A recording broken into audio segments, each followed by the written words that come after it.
Saya pun nak tanya awak soalan yang sama. Semalam dia yang biaya sangat nak tolong kita kat laman host ni. Itulah, semalam cakap bersungguh-sungguh. Ini dah masuk 1 jam. Tak nampak pun. Mungkin dia sibuklah tu, Airin.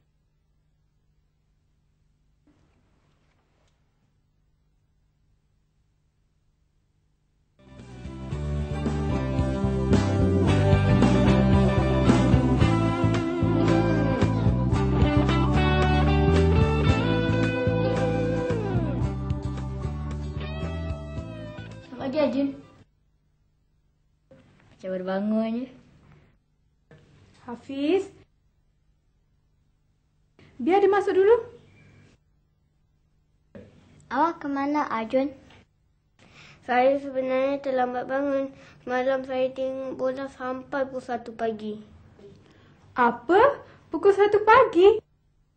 Arjun, kenapa nak kena tengok bola sangat sampai pukul 1 pagi? Kena bangun lambat. Arjun, kita ni perlukan tidur yang secukupnya. Sekurang-kurangnya 8 jam sehari tau. Saya pun rasa menyesal sangat kerana terlambat tidur. Apabila dah terlambat tidur, bangun pun terlambat. Baguslah tu kalau awak dah sedar, Arjun. Semua ni ada kaitannya dengan menguruskan diri. Betul tu, Kak Nadia. Topik kita kali ini pun berkaitan dengan mengurus diri. Sebenarnya menguruskan diri ini berkaitan dalam pelbagai aspek. Termasuklah kebersihan diri dan pengurusan masa. Bercakap mengenai pengurusan diri, apa kata kita saksikan dulu sketsa kita kali ni.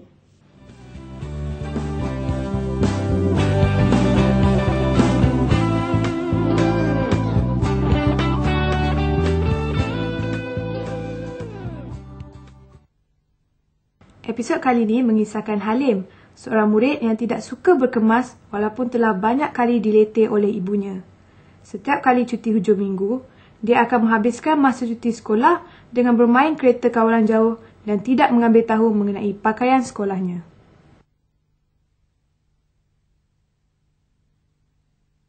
Halim ialah seorang pelajar yang pandai di sekolah. Namun, dia juga merupakan seorang anak yang malas membantu ibunya berkemas rumah. Bilik tidurnya selalu dibiarkan bersepah. Ibunya selalu menasihati Halim supaya mengemas bilik tidurnya sendiri dan jangan mengharapkan orang lain melakukan untuknya. Halim, kenapa mak tengok bilik Halim bersepah sangat? Pergilah naik atas dulu kemas bilik. Lepas tu nak main-main lah. Ni, kasut sekolah dah basah belum? Sekejap lagi lah, Mak. Nanti dulu.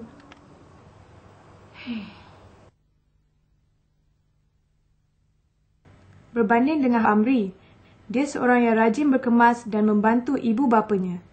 Bilik tidurnya dikemaskan sendiri tanpa membuat sepah di dalamnya. Walaupun mempunyai orang gaji, ibunya sentiasa menasihati Hafiz supaya bertanggungjawab membersihkan pakaian kepunyaannya sendiri. Pada suatu hujung minggu, Halim telah pergi ke sebuah taman permainan dengan membawa kereta mainannya. Di taman tersebut, 2 orang kawannya sedang menunggu untuk bermain bersama-sama. Hari ni kita belum boleh mana. Tak pergi kita mana-mana pun. Yang penting tempat tu rata. Ni kereta baru ni. Hari ni awak mesti kalah. Kereta saya ni siap dengan turbo lagi. Belum tentu lagi. Kita tengok dulu.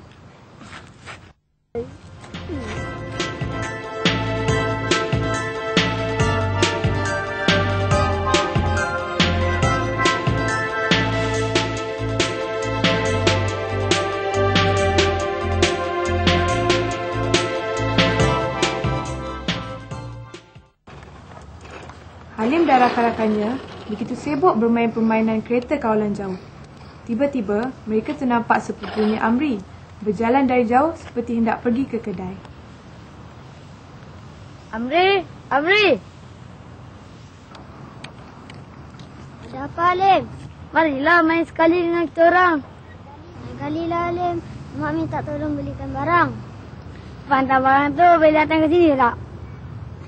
Tengok nanti kalau sempat lagi pun kasut sekolah saya tak basuh lagi.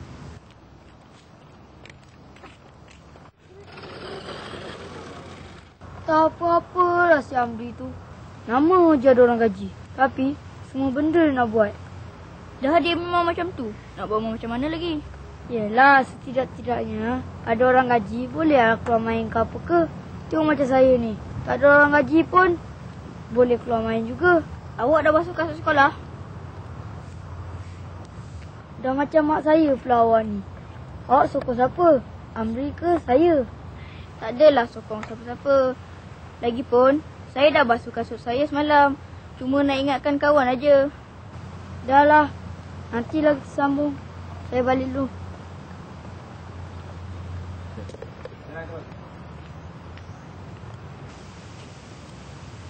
Tajuklah pula.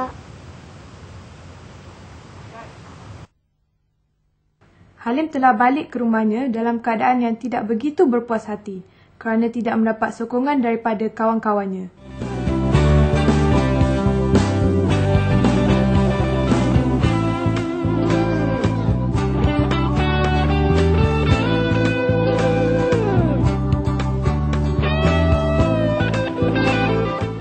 Sampainya dia di rumah, Halim terus berbaring di sofa sambil menonton TV.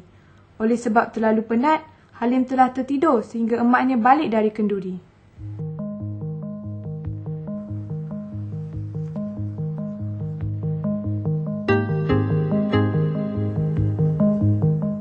Halim. Halim.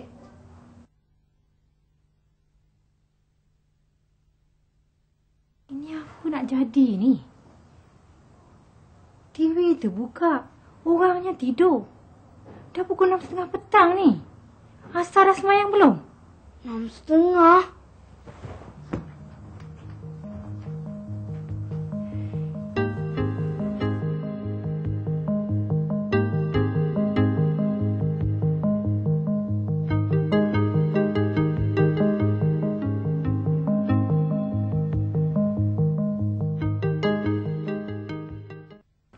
Setelah bersiap untuk ke sekolah, Halim mendapati kasutnya masih basah. Halim tunduk menggeleng-gelengkan kepalanya, tanda menyesali apa yang telah berlaku semalam. Sekiranya dia mendengar nasihat ibunya, tentu keadaan tidak akan jadi seperti ini. Halim terpaksa ke sekolah menggunakan selipar saja. Dia mungkin terpaksa berhadapan dengan guru sekolahnya kerana kelalaiannya dalam menguruskan dirinya. Inilah akibatnya tidak menguruskan diri dengan baik. Macam mana Airin? Ada apa-apa yang menarik perhatian kamu tadi? Saya suka dengan Amri bukan sebab dia comel, tapi sebab sikap yang ada pada dia. Walaupun dia mempunyai orang gaji sendiri, tetapi dia bertanggungjawab untuk menguruskan hal-hal kepunyaannya sendiri. Yelah, kalau kita tengok tadi, Amri dia basuh kasut dia sendiri, dia kemas bilik tidur dia sendiri dan dia juga sentiasa kelihatan ceria oleh kerana pengurusan masanya yang sempurna. Kalau Halim pula macam mana Kak Nadia? Berbeza pula dengan Halim. Walaupun Halim seorang murid yang pintar di sekolah, dia taklah sepatutnya menghabiskan masanya hanya dengan bermain di rumah. Sepatutnya Halim menjadualkan dirinya supaya dia lebih bertanggungjawab terhadap masanya. Yalah Kak Nadia, sebenarnya dalam menguruskan diri kita semestinya banyak bermula dari rumah kita sendiri. Disiplin diri pun penting. Betul tu, kalau kita disiplinkan diri kita, mesti kita akan dapat menjalani kehidupan kita dengan baik. Tahu pun kamu Arjun, sekarang kita akan cuba lihat kembali pelakon positif dan negatif yang ada dalam drama tadi.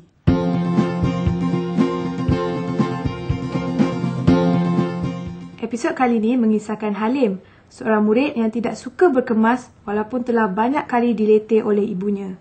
Setiap kali cuti hujung minggu, dia akan menghabiskan masa cuti sekolah dengan bermain kereta kawalan jauh dan tidak mengambil tahu mengenai pakaian sekolahnya.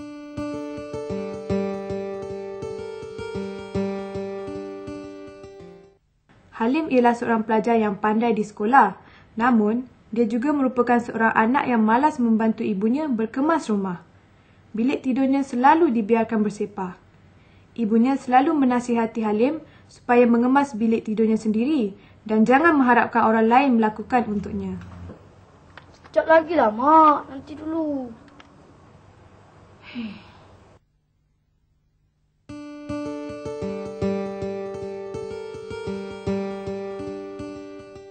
Berbanding dengan Amri, dia seorang yang rajin berkemas dan membantu ibu bapanya. Bilik tidurnya dikemaskan sendiri tanpa membuat sepah di dalamnya. Walaupun mempunyai orang gaji, ibunya sentiasa menasihati Hafiz supaya bertanggungjawab membersihkan pakaian kepunyaannya sendiri.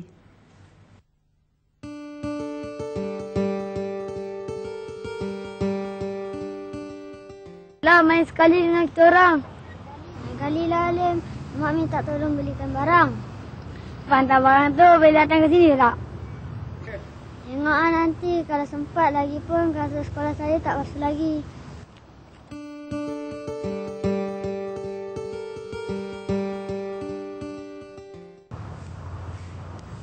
Dah macam mak saya pula awak ni.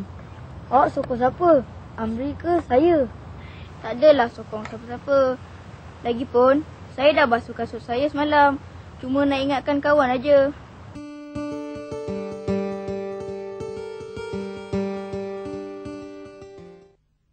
Setelah bersiap untuk ke sekolah, Halim mendapati kasutnya masih basah. Halim tunduk menggeleng-gelengkan kepalanya, tanda menyesali apa yang telah berlaku semalam. Sekiranya dia mendengar nasihat ibunya, tentu keadaan tidak akan jadi seperti ini.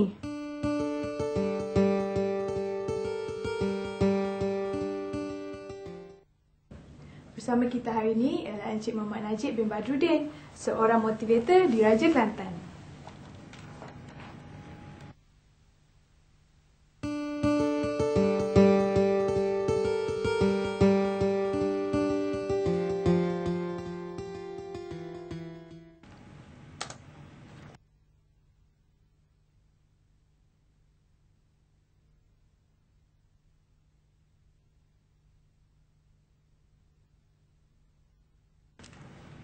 Assalamualaikum, dah apa khabar Encik Najib? Waalaikumsalam. Apa khabar adik-adik? Khabar baik. Kami di sini ingin menemu ramai Encik Najib mengenai tajuk potensi diri. Boleh, apa salahnya? Apakah soalan yang adik-adik nak tanya? Bolehkah Encik Najib nyatakan apakah maksudnya dengan menguruskan diri? Ya, maksud pengurusan diri adalah melibatkan bagaimana kita mengurus diri kita sebagai adik-adik, pelajar, anak yang akan pergi ke sekolah pada setiap hari, balik daripada sekolah, menyelesaikan kerja rumah, menonton TV, sampai kepada waktu makan, sembahyang, tidur dan sebagainya. Jadi bila kita sebut sebagai pengurusan diri ini, kita mesti melihat 4 aspek adik-adik. Yang pertama, kita mesti rancang apa yang kita nak buat di sepanjang hari itu. Saya nak pergi ke sekolah, saya mesti bawa buku mengikut jadual waktu. Saya ada jadual tuition di sebelah petang. Saya ada temu janji dengan kawan-kawan. Saya nak makan malam pada jam 6 petang. Saya nak menonton TV pada jam 7 malam. Saya ingin menyelesaikan membaca buku cerita yang telah dipinjam dari perpustakaan. Ini semua adalah merupakan perancangan yang kita letak di dalam minda kita. Apa yang kita nak buat di sepanjang pagi, petang dan malam. Selepas kita rancang, kita mesti laksana. Tiba pada waktunya, kita mesti buat apa yang kita telah rancang. Dan yang ketiga adalah, kita mesti menilai. Saya telah pergi ke sekolah. Saya telah belajar pada hari ini. Apakah yang saya telah pelajari? Saya membaca buku cerita, berapa muka surat yang saya telah baca? Dan apakah bahan, maklumat serta ilmu yang saya dapati, pengajarannya sebagai contoh. Ini semua kita perlu nilai dan kita lihat apakah yang akan membantu adik-adik menjadi seorang manusia yang cemerlang atau gemilang. Dan seterusnya, yang akhir sekali di dalam mengurus diri adalah kita mesti membuat penilaian dan perbaiki apa yang kita telah buat. Sebagai contoh, saya baca buku sebanyak 5 muka surat pada hari ini. Apakah perlu saya tambah menjadi 7 atau 8 muka surat pada keesokan hari. Penambahbaikan adalah merupakan sebahagian daripada pengurusan. Jadi, kita urus diri kita. Bukan saja melalui aktiviti dan jadual yang kita buat pada sepanjang hari, kita juga perlu melaksanakan tanggungjawab kita sebagai seorang anak, sebagai seorang pelajar, sebagai seorang insan. Kita perlu menjaga waktu sembahyang. Kita perlu belajar dengan sempurna. Kita perlu menjaga kesihatan melalui permakanan, riadah, tidur, serta kebersihan pakaian, hati dan jiwa. Kita perlu menjaga kepribadian serta tanggungjawab kita sebagai seorang anak. Dan kita sentiasa perlu hormati orang tua, kakak, abang, guru, orang-orang yang lebih dewasa daripada kita. Itu semua terangkum di dalam apa yang dipanggil sebagai pengurusan diri. Encik Najib, apakah yang dimaksudkan dengan menguruskan tekanan? Yang dimaksudkan dengan pengurusan tekanan adalah bagaimana kita mengurus diri kita untuk menghadapi tekanan daripada keadaan sekeliling. Oleh sebab itu, kita perlu kenal apakah yang menyebabkan terjadinya tekanan. Letih, panas, kerja yang banyak, arahan daripada orang dewasa, guru, ibu bapa. Ini semua yang menjadikan ianya tekanan dalam kehidupan kita sebagai seorang pelajar. Adik-adik nak tahu bagaimana orang yang bijak, yang berjaya, yang profesional, yang hebat adalah mereka yang berjaya menangani tekanan di dalam kehidupan mereka seharian. Bagaimana nak menghadapi dan mengurus tekanan ini? Kita mesti ada jadual waktu. Yang pertama. Yang kedua, kita mesti mempunyai senarai keutamaan. Yang mana dahulu saya nak buat? Apakah saya perlu pergi bermain bola dengan kawan-kawan atau saya perlu menyiapkan kerja rumah? Bayangkan sudah tentu adik tertekan apabila bangun keesokan pagi nak pergi ke sekolah. Sedar-sedar kita dapati bahawa ada 5 lagi soalan matematik yang belum dibuat sebagai kerja rumah. Ini semua yang mengundang kepada tekanan. Untuk mengelak dan menghindari tekanan ini, kita perlu sentiasa mendapat nasihat orang dewasa, orang tua, supaya mereka sentiasa bersama dengan kita untuk menyelesaikan tugas dan tanggungjawab setiap hari dan ketika. Encik Najib, bolehkah Encik Najib menyatakan apakah maksud mengamalkan gaya hidup sihat dalam pengurusan diri? Apabila disebut sebagai gaya hidup sihat adalah keupayaan seseorang itu menjalani kehidupan seharian dengan penuh rasa seronok dan gembira, tidak sakit, lancar segala aktivitinya, dan ianya akan menjadi satu contoh dan impian bagi seluruh remaja yang ingin kepada kecemerlangan dan kegemilangan. Syarat untuk menjalani kehidupan sihat, menjalani gaya hidup sihat, pertama sekali adalah berdisiplin. Kita mesti mempunyai disiplin yang tinggi di dalam menjalani kehidupan kita sebagai seorang anak, sebagai seorang pelajar, sebagai seorang insan. Apakah yang perlu kita lakukan? Kita mesti jaga waktu, jadual perjalanan kehidupan kita. Kita mesti berpakaian bersih dan kemas. Kita mesti sentiasa menghormati rakan, taulan, ibu bapa, guru dan sebagainya. Yang kedua adalah kita mesti berakhlak. Apakah yang dimaksud akhlak ini?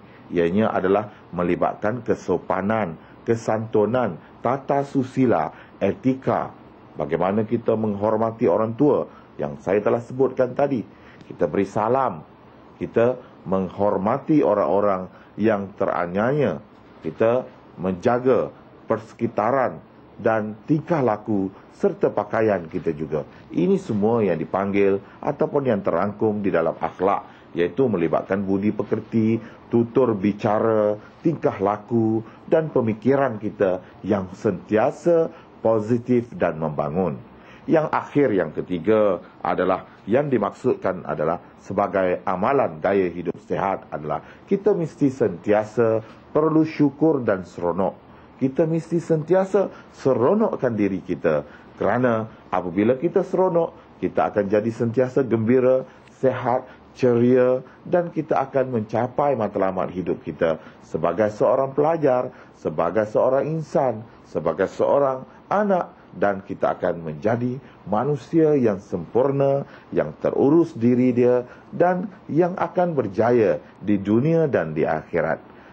Sekian, wabillahi taufik, wassalamualaikum warahmatullahi taala wabarakatuh.